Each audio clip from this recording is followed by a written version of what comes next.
नमस्कार। बेहद अफसोस, बेहद पीड़ा और बेहद हैरानी के साथ आज हम इस कार्यक्रम की शुरुआत कर रहे हैं, क्योंकि देश के नंबर 1 डिबेट शो ताल ठोक के में आज का सवाल इस देश के लोग की सुरक्षा से जुड़ा हुआ है। कानपुर के पास एक बड़ा रेल हादसा हुआ। 3 बजे ये खबर आई। सुबह जब आंख खुली तो ये मनहूस खबर सबके दिमाग में। इंदौर से पटना जा रही एक्सप्रेस ट्रेन में 115 से ज्यादा लोगों की जान चली गई। करीब 150 लोग घायल भी बताए जा रहे हैं। जैसा कि होता है, इस हादसे के बाद सरकार ने जांच बैठा दी, मुआवजे का ऐलान भी कर दिया, दुख भी जता दिया। लेकिन हम आज ये सवाल कर रहे हैं कि इस देश को रेल हादसों से आजादी मिलेगी कब? आखिर कब इस देश के लोगों को सुरक्षित रेल यात्रा का अधिकार मिलेगा? मंगलमयी हो सफर, ये तो सब कहते हैं, लेकिन असल में मंगलमयी ये सफर होगा कब? आखिर कब तक रेलवे स्टेशन पर यात्रियों की सुखद और मंगलमय यात्रा की खोखली घोषणाएं की जाती रहेंगी?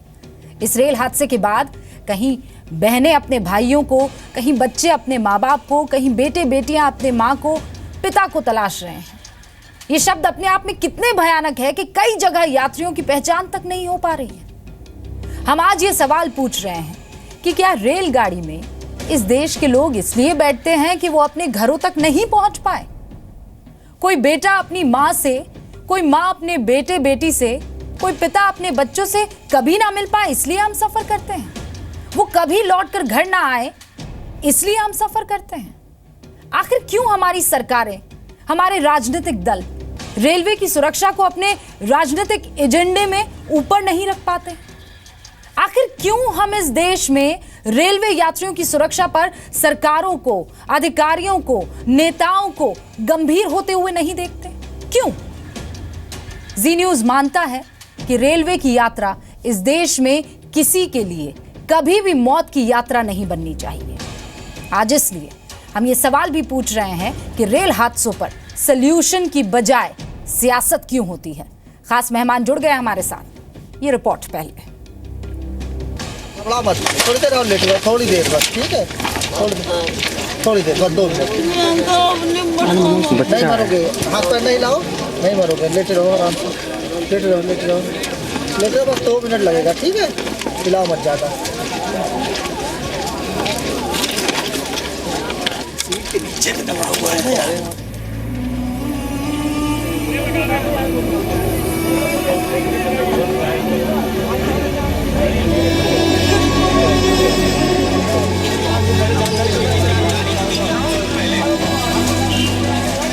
2 बजे के अराउंड की बात है कि एकदम से हम लोग बैठे हुए थे, उठ के मैं, पापा, मेरी फैमिली पूरी ऐसे कोच में थे हम लोग। तो अचानक से थोड़ा सा झटका आया, तो मेरे पापा ने बोला कुछ हुआ।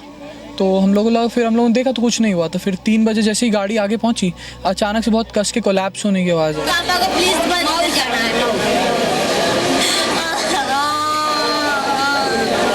हमारे सारे 2-3 भाई बहन मिल गए, पापा नहीं मिल गए। आपके घर के कितने लोग हैं? 4 लोग थे। यहाँ आए कोई है? यहाँ हम 2 और मेरे भाई एक और, वो भी ढूंढने गया हुआ है।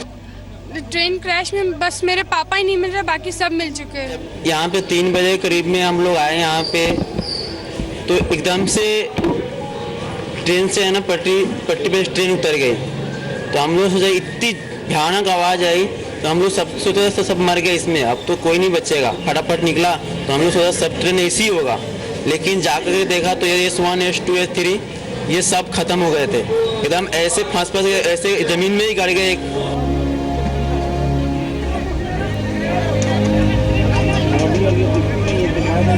दुर्घटना प्राथमिक तौर पर देखने में जो लगता है वो रेल फ्रैक्चर दिखाई पड़ा है कि जांच में जो भी दोषी पाया जाएगा कठोर से कठोर कार्रवाई हम करेंगे। और 1 लाख करोड़ रुपए के बुलेट ट्रेन के बारे में नहीं सोचना है। वर्तमान के हमारे 1,16,636 किलोमीटर के रेल ट्रैक और 7,121 स्टेशनों पर हमें अपनी प्राथमिकता हमें देनी होगी।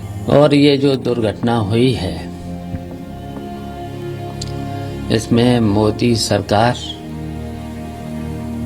नाकाम हुई है कि ये कहीं केंद्र सरकार को लांछित करने के लिए कोई षड्यंत्र तो नहीं है। क्योंकि कई बार ऐसा होता है कि सरकार कुछ काम कर रही है जिसके कुछ अच्छे प्रभाव हो रहे हैं, लोग प्रसन्न हो रहे हैं, तो चलो कुछ कर दो।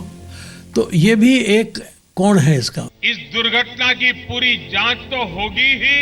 जिन जिन परिवारों ने अपने स्वजन खोए हैं उन सब के प्रति मेरी संवेदना प्रकट करता हूं, मृतात्माओं के प्रति श्रद्धांजलि प्रकट करता हूं। ताल ठोक के आज का पहला सवाल, रेल हादसों से कब मिलेगी भारत को आजादी? दूसरा सवाल, रेलवे में कब तक जारी रहेगी अमंगल यात्रा? तीसरा सवाल, हादसों में कब तक जाएगी यात्रीगण की जान? और ताल ठोक के आज का चौथा सवाल, आखिर हादसों पर सॉल्यूशन की बजाय सियासत क्यों?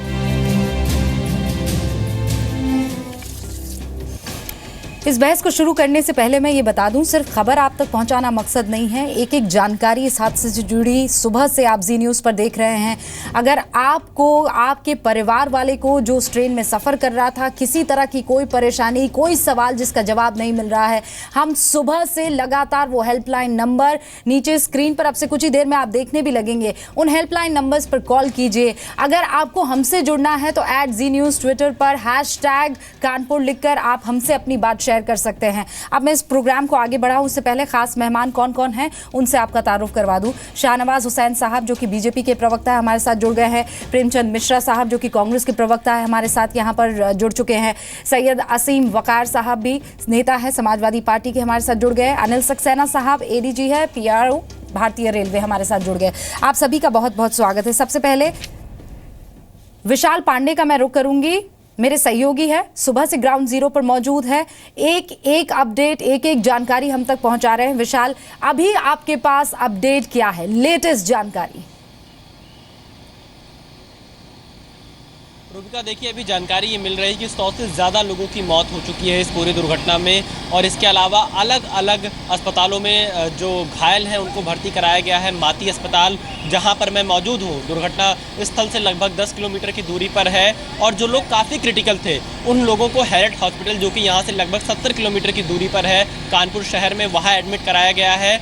तो इस तरह से रेस्क्यू ऑपरेशन अभी पूरी तरीके से ख़त्म नहीं हुआ है। हम आपको अपने पीछे दिखाना चाहेंगे, जो S1 कोच है अभी भी वहाँ पर रेस्क्यू ऑपरेशन लगातार चल रहा है। ये यहाँ की ग्राउंड जीरो की रिपोर्ट है रूबिका, और अभी भी ये आशंका है कि कुछ लोग दबे हो सकते हैं, इसलिए पूरी तरीके से सर्च किया जा रहा है एक एक बोगी को, जो बहुत ज़्यादा दुर्घटनाग्रस्त एक बार दोबारा से यहाँ पर की जा रही है, क्योंकि कई लोगों के फंसे होने की आशंका है। तो इसके अलावा कई लोग यहाँ पर अपनों से बिछड़ गए हैं रूबिका, कोई छोटी बच्ची है, कोई परिवार के कोई बुजुर्ग हैं जो अपनों से बिछड़ गए हैं, कोई अपने भाई से बिछड़ा है, कोई अपने पिता से बिछड़ गया है। तो इस तरह की कई घटनाएं देखने को मिली हैं, और अब देखना यही होगा कि जब रेस्क्यू ऑपरेशन खत्म होता है, प्रशासन और जो दूसरे रेस्क्यू ऑपरेशन में लगे हुई टीम है वो ताज़ा आंकड़ा क्या जारी करते हैं इस पर रूबिका। विशाल बने रहिएगा हमारे साथ। विशाल बता रहे हैं कि अभी भी रेस्क्यू का काम जो है वहाँ पर चल रहा है, सबसे बड़ी प्राथमिकता आज की तारीख में अभी यही है। शाहनवाज हुसैन साहब, 100 लोग ख़त्म हो जाते हैं सर एक रेल सफ़र करते हुए, मतलब ये उनकी ज़िंदगी का आखिरी सफ़र?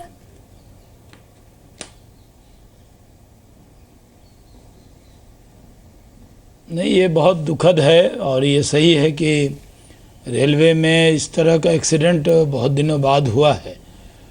कोशिश पूरी है कि जितनी हमारी पटरियां हैं वो मजबूत हों, और रेल के अंदर जब हादसा होता है तो इस पर कोई सियासत नहीं है, क्योंकि रेल सेफ्टी के लिए जितने भी इंतज़ामात करने चाहिए वो सरकार और रेलवे मिनिस्ट्री करती है। लेकिन दुश्वारी ये है कि जांच से पहले कोई राय नहीं बनाई जा सकती कि आखिर उसी ट्रैक से और भी गाड़ियां गई हैं, ये किस तरह का कोई शरारत है या एक्सीडेंट है। लेकिन जो भी हुआ है वो बहुत दुखद है। पहले रेलवे को इस बात की बहुत शाबाशी पिछले दिनों मिली है कि एक्सीडेंट बहुत कम हुआ है, लेकिन ये एक्सीडेंट बहुत बड़ा है। रेल मंत्री, रेल राज्य मंत्री वहाँ का दौरा कर चुके हैं, रेल मंत्री जा रहे हैं, जो भी मदद हो सकती है वो मदद हो रही है, और इसकी पूरी जांच के बाद इस पर ज़रूर कार्रवाई की जाएगी।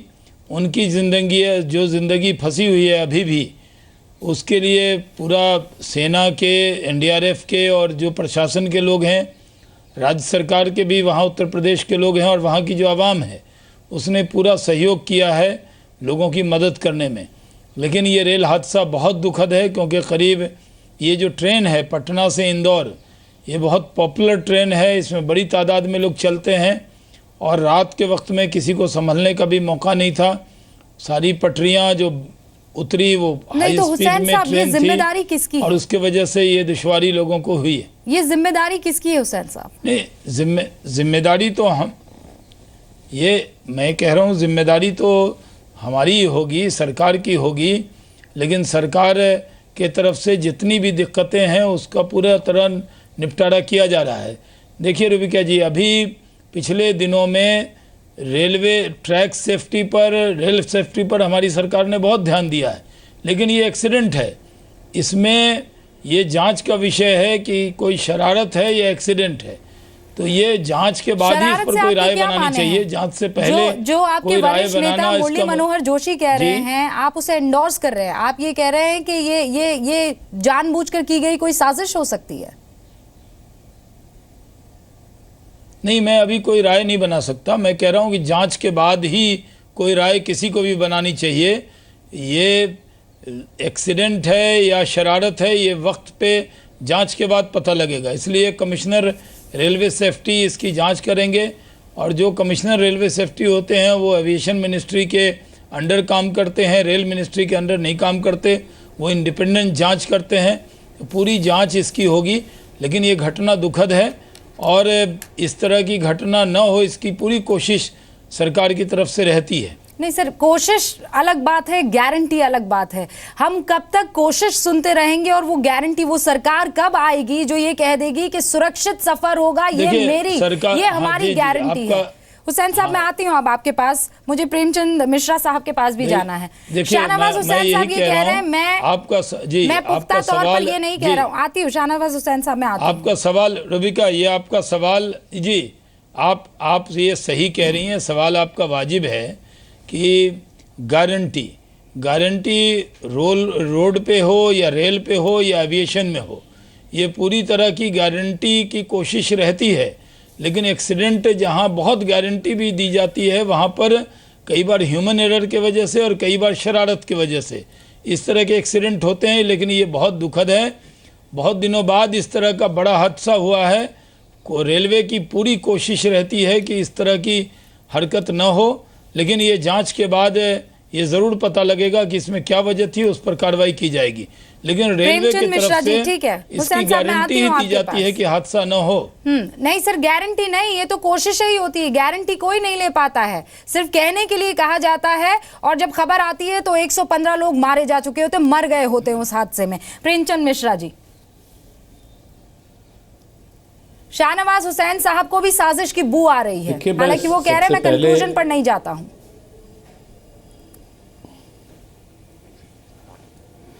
सबसे पहले मैं अपनी पार्टी की तरफ से संवेदना प्रकट करता हूं उन सभी मृतकों के प्रति, उनके परिजनों के प्रति अपनी सद्भाव प्रकट करता हूं कि ये बहुत ही अत्यंत दुखद घटना हुई है। मैं मुरली मनोहर जोशी जी की अभी बाइट सुना था दोपहर में, और अभी शाहनवाज जी कुछ और बोल रहे हैं। मैं समझता हूं सरकार के तरफ से इस तरह से किसी घटना की जांच से पहले ही अगर ऐसे बयान आने लगेंगे तो जो आपके डिबेट का जो मेन पॉइंट है, मैं समझता हूं उसके साथ न्याय नहीं हो पाएगा। मैं कुछ सवाल पूछना चाहता हूं शाहनवाज जी से, खुद मंत्री रहे हुए केंद्र में जानकार आदमी हैं। क्या ये सच नहीं है कि रेलवे ट्रैक की देखरेख के लिए हर डिवीज़न में, हर डीआरएम के अंदर में पीडब्ल्यूआई होते हैं, पथ निरीक्षक जिसको बोलते हैं, उसके अंदर में और कई छोटे छोटे इंस्पेक्टर लेवल के होते हैं। एक की जिम्मेदारी 50 किलोमीटर की देखरेख की होती है, एक की 6 किलोमीटर तक की होती है, और रोज़ उसको देखना है, दिन में भी और रात में भी। ट्रैक की निगरानी अगर हुई होती तो क्या वो आज मनोज सिन्हा जी का जो बयान जो आया है कि क्रैक था, ये एक वजह हो सकती है, तो क्या हम ये नहीं माने कि रेलवे की लापरवाही हुई है? अगर ट्रैक की देखरेख उचित हुई होती, नज़र आ गया होता, उसे हर 6 किलोमीटर तक के देखना है और प्रतिदिन देखना है। रात को 4 आदमी की टीम देखती है, दिन में 1 आदमी की टीम देखती है 6 किलोमीटर तक। तो कहीं न कहीं ये रेलवे की लापरवाही है। मैं कोई राजनीतिक आरोप नहीं लगा रहा, मैं जो रेलवे के मापदंड हैं उसी आधार पर ये सवाल उठा रहा हूँ कि जो सवाल राज्य मंत्री ने कहा और जो रेलवे की व्यवस्था है और जिस तरह से ट्रैक डैमेज होने की बात हुई है, उसके ऊपर काफ़ी हैवी ट्रैफिक चलती है उस रूट पे, तब इस तरह का हादसा हुआ है। तो कहीं न कहीं यह रेलवे के तरफ से लापरवाही का परिणाम है, जिसके चलते 100 से ऊपर अधिक लोगों की मौत हो गई। मैं समझता हूँ रेलवे मंत्रालय ने ट्रैक के सुधार के लिए अभी से 6 महीने पहले सुरेश प्रभु जी ने ही रेलवे वित्त मंत्रालय से 11,000 करोड़ मांगे, उसे अभी तक पैसे नहीं मिले। इसको क्या माना जाए? आप एक तरफ कह रहे हैं कि हम रेलवे में गुणवत्ता लाना चाहते हैं, सुविधा की बात करते हैं। आप यात्री भाड़ा 2 साल में आप देखें तो लगभग 20% आपने किराया भाड़ा में वृद्धि कर दिया है। आपने फ्रेट माल भाड़ा में वृद्धि कर दिया 10% के करीब। प्लेटफॉर्म टिकट 100 गुना बढ़ा दिया। तत्काल टिकट में आपने लगभग 33% बढ़ा दिया। तो आप तमाम चीज़ें जनता के ऊपर बोझ देते रहे और जनता भी सहती रही कि हम ज़्यादा पैसा मतलब कुल मिला के आप ये कह रहे हैं, जो बात टीएमसी नेता त्रिवेदी ने कही है कि पिज्जा में टॉपअप का काम जरूर हो रहा है, लेकिन सुरक्षा को लेकर किसी तरह की कोई बात नहीं। रुबिका जी, प्रेमचंद जी एक सेकंड, रुबिका जी, मुझे शुरुआत में सारे मेहमानों को एक बार इंक्लूड कर देने दीजिए। रुबिका जी 30 सेकंड और 1 घंटा है मेरे पास पूरे बहस का। प्रेमचंद जी 1 घंटा है, एक साथ मैं सबको एक बार इन्वॉल्व कर देना चाह रही हूँ। जो सवाल अभी प्रेमचंद मिश्रा जी पूछ रहे थे, अनिल सक्सेना जी, आप तो पीआरओ हैं रेलवे के, आपसे बेहतर इस बारे में कोई बात नहीं बता पाएगा। इररिस्पॉन्सिबल एटीट्यूड की वजह से ये एक्सीडेंट हुआ है। हालांकि आप कहेंगे अभी जांच होनी है, उसके बाद हम कंक्लूजन पर पहुंचेंगे। देखिए, रेलवे का कोई भी एक्सीडेंट रेलवे डिपार्टमेंट के लिए एक चुनौती का विषय होता है और उसको हम बहुत गंभीरता से लेते हैं। इसकी जो जांच है, जैसा कि माननीय शाहनवाज हुसैन जी बता रहे थे, सिविल एविएशन के अंतर्गत काम करने वाला एक इंडिपेंडेंट ऑर्गेनाइजेशन है कमिश्नर रेलवे सेफ्टी, वो इसकी जांच करता है, जो रेलवे से इंडिपेंडेंट होता है। वो बहुत ही निष्पक्ष, कॉम्प्रिहेंसिव और साइंटिफिक जांच होती है, उसकी फिर रिपोर्ट आती है। अब आप कहेंगे कि रिपोर्ट आती है और ऐसी धूल में रखी जाती है। जी नहीं, ये रिपोर्ट बहुत ही गंभीरता से एग्जामिन होती है, हर स्टेज पे होती है, जोनल रेलवे लेवल पे होती है, बोर्ड लेवल पे होती है। फिर उस रिपोर्ट के बेसिस पे जो करेक्टिव मेजर्स लेने होते हैं वो मेजर्स लिए जाते हैं। अगर कोई प्यूनिटिव एक्शन उसमें बनता है किसी के ख़िलाफ़, तो स्ट्रॉन्गेस्ट पॉसिबल प्यूनिटिव एक्शन लिया जाता है। रेलवे में अगर आप देखें किसी और डिपार्टमेंट, गवर्नमेंट डिपार्टमेंट की तुलना में, जो डिसमिसल के केसेस हैं वो सबसे ज़्यादा होते हैं, बल्कि किसी डिपार्टमेंट में बहुत ज़्यादा होते ही नहीं हैं। हमारे यहाँ ही इमीडिएट डिसमिसल है, प्यूनिटिव एक्शन बहुत स्ट्रॉन्गेस्ट पॉसिबल है। तो ये रेलवे का चूँकि सेफ्टी हमारे लिए एक प्राथमिकता का विषय है, रेलवे ऑपरेशन में सेफ्टी तो टॉपमोस्ट प्रायोरिटी रहती ही है। माननीय सुरेश प्रभु जी ने इस प्राथमिकता को कई बार दोहराया है और उसको एम्फसाइज़ किया है। अपने बजट स्पीच में उन्होंने इस बार ज़ीरो एक्सीडेंट मिशन का कॉन्सेप्ट दिया था कि हम ज़ीरो एक्सीडेंट मिशन पर चलेंगे, इस मिशन के लिए काम करेंगे और ज़ीरो फैटेलिटीज़ पर वर्कआउट करेंगे। और सर खबर तो 100 लोगों की मौत की आ गई। कहा ना, हर हादसा हमारे लिए चुनौती होता है। 15 और जोड़ने पड़ेंगे। नहीं, अब कथनी और करनी में सर फर्क है ना। आप बिल्कुल ठीक मेरे कह रही हाथ हैं में जो भी अनिल काकोडकर कमेटी रिपोर्ट है sir on railway safety. 1 second sir रुक जाइएगा, मैं कुछ कहना चाह रही हूँ। 106 रिकमेंडेशंस थे, उसमें से अब तक जो है सिर्फ 20 रिकमेंडेशंस जो है वो फाइनल स्टेज पर है। इस रिपोर्ट को मैंने बहुत कायदे से पढ़ा है, मैं आपके लिए भी पढ़ देती हूँ एक बार, दर्शकों के लिए। इसमें लिखा है कि the financial state of Indian railways is at the brink of collapse.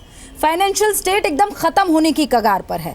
Passenger fears increase नहीं किए गए हैं पिछले कुछ सालों में, इसी वजह से इंफ्रास्ट्रक्चर बहुत बुरी तरीके से प्रभावित हुआ है। सेफ्टी मार्जिन्स बिल्कुल एकदम निचोड़ कर रह गए हैं यहाँ पर। इसमें ये बाकायदा लिखा है कि there is a need for an independent mechanism for safety regulation. इसमें यह भी लिखा है कि रिसर्च, डिज़ाइन और स्टैंडर्ड्स ऑर्गेनाइजेशन RDSO जो है, जो एपेक्स टेक्निकल विंग है, उसको बहुत ज्यादा सुधारने की जरूरत है, लेकिन क्या ये सब हो पाया है अनिल सक्सेना जी, या सिर्फ हम डिबेट में बातचीत कर कर रह जाते हैं, अगले हादसे का इंतजार करते हैं? नहीं, देखिए, काकोडकर की जो रिपोर्ट आई थी, ये 4-1 साल इस रिपोर्ट के हो गए हैं, लेकिन इसकी जो आप बता रही हैं, कम से कम मेरे ख्याल से 20 से 25 रिकमेंडेशन ऐसी थी जो बहुत उपयोगी, ज़रूरी और सेफ्टी के लिए बहुत प्रायोरिटी वाली थी। उसको रेलवे बोर्ड ने एग्ज़ामिन करके इम्प्लीमेंटेशन की स्टेज पर हम लाए हैं। रिकमेंडेशन में कई रिकमेंडेशंस ऐसी होती हैं जो प्रैक्टिकल नहीं रहती हैं, लेकिन जो प्रैक्टिकल, इम्प्लीमेंटेबल और सेफ्टी के लिए बहुत ज़्यादा ज़रूरी थी, उनको डेफिनेटली अडॉप्ट किया गया है और इम्प्लीमेंट हम कुछ को कर दिया गया और कुछ इम्प्लीमेंटेशन के स्टेज पे हैं। क्योंकि कई चीज़ों को इम्प्लीमेंटेशन करने का एक टाइम फ्रेम होता है, एक टेक्निकल रिक्वायरमेंट रहती है, टेक्नोलॉजी की रिक्वायरमेंट रहती है, वो पूरा करते हुए उसको इम्प्लीमेंट हम कर रहे हैं। आपने बात कही फाइनेंशियल, देखिए, रेलवे में बहुत सालों से इन्वेस्टमेंट नहीं हुआ है, सालों साल से इन्वेस्टमेंट के भूखे हम रहे। टोकन एलोकेशंस हो गए, वो हो गए। अब हमने इस बार अब ये प्रावधान रखा है कि हमारे पास फंड्स की एडिक्वेट अवेलेबिलिटी हो। हमने कुछ फंड्स इंस्टीट्यूशनल फाइनेंस से, LIC वगैरह से लिए हैं। गवर्नमेंट ने हमको सपोर्ट ज़्यादा किया है, गवर्नमेंट बजटरी सपोर्ट ज़्यादा मिला है। इन सबसे पास फंड्स की अवेलेबिलिटी अब बेहतर बनी है। अब हम पर अशोर्ड फंडिंग है हमारे रेलवे प्रोजेक्ट्स को पूरा करने की। ठीक है, और रेलवे की मेंटेनेंस और रेलवे के ट्रैक रिन्यूअल के लिए ज़्यादा एलोकेशन हमारा सफर है वो अभी चल ही रहा है। डेस्टिनेशन पर पहुंचने में अभी और हमें वक्त लग जाएगा, और डेस्टिनेशन सिक्योरिटी से जुड़ा हुआ डेस्टिनेशन है। हमारे साथ समाजवादी पार्टी के नेता सैयद आसिम वकार साहब भी मौजूद है। सैयद साहब, सबसे पहले तो चूंकि हादसा वहाँ हुआ है जहाँ आपकी सरकार है, तो मुझे आप अपडेट दे दीजिए अभी वहाँ पर किस तरीके के हालात को लेकर आपके पास जानकारी आ रही है। देखिए, सबसे पहले तो मैं मेरी पार्टी की तरफ से, मेरे परिवार की तरफ से जो लोग मरे हैं उनके परिवार वालों के साथ अपनी संवेदनाएं प्रकट करते हैं। जिन लोगों ने अपनी जानें गंवाई हैं उनको हमारी श्रद्धांजलि है। सच्चाई ये है कि हम संवेदना प्रकट करने के अलावा कुछ कर भी नहीं सकते। दुख का एहसास तो सिर्फ उन्हीं लोगों को है जिन्होंने अपनों को खोया है। बिल्कुल।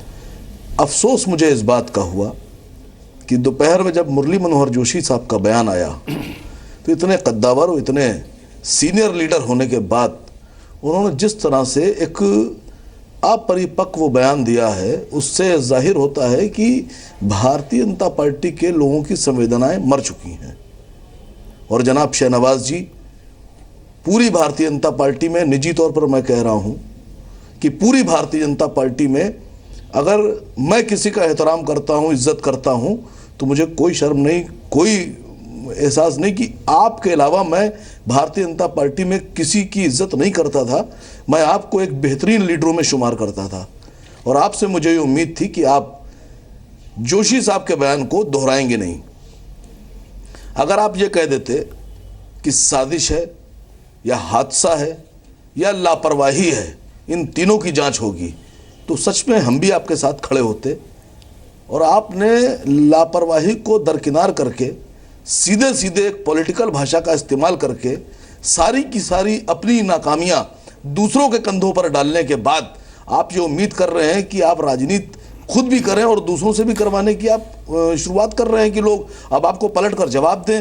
तो इसमें राजनीति करना चाहते हैं मरे हुए लोग।